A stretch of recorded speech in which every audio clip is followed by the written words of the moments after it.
যে কোনো সময় কারো হঠাৎ করে মাথা ব্যথা করতেছে, খেয়াল থাকতেছে না, প্রথম কাজ হচ্ছে একটু পানি খেয়ে ফেলা। কি কাজ করা? পানি খেয়ে ফেলা একটু, কি এটা 1 নাম্বার।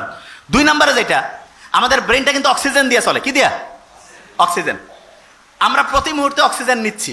কাউকে কি বলতে হয় যে ভাই অক্সিজেন নিও না, মরে যাবা? কিন্তু বলা লাগে? আল্লাহ অটোমেটেড একটা সিস্টেম করছে। তবে হ্যাঁ, একটা ভালো জিনিস আছে। সেটা কি? আমরা যদি কেউ বুক ভরে শ্বাস নেই, তাহলে আমাদের যে ব্রেন থেকে শুরু করে শরীরের সমস্ত অংশ ঠিক পরিভাবে অক্সিজেন পায়। এটা চাঙ্গা লাগে। এখনই প্রমাণ করছি, এখনই একটু বুক ভরে শ্বাস নিব, এটা আমি করি।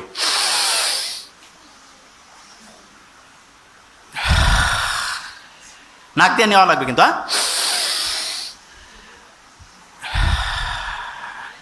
অনেকে মনে করবে তাদের যোগ ব্যায়াম করাচ্ছে না, এটা জিনিসটা কি বলি আরেকবার নেই।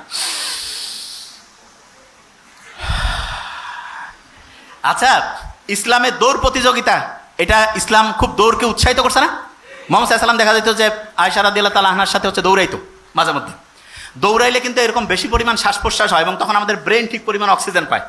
তাইলে এই যে দৌড় প্রতিযোগিতা, একটু একটু দৌড়ানো, এইটা হার্টের কোনো সমস্যা না থাকলে, অন্য কোনো প্রবলেম না থাকলে, এটা আমাদের ব্রেনের জন্য ভালো না খারাপ? ভালো। প্রয়োজনীয় মাসালা জানতে চ্যানেলটাকে সাবস্ক্রাইব করুন এবং আপনার মূল্যবান মতামত কমেন্টে জানিয়ে যান।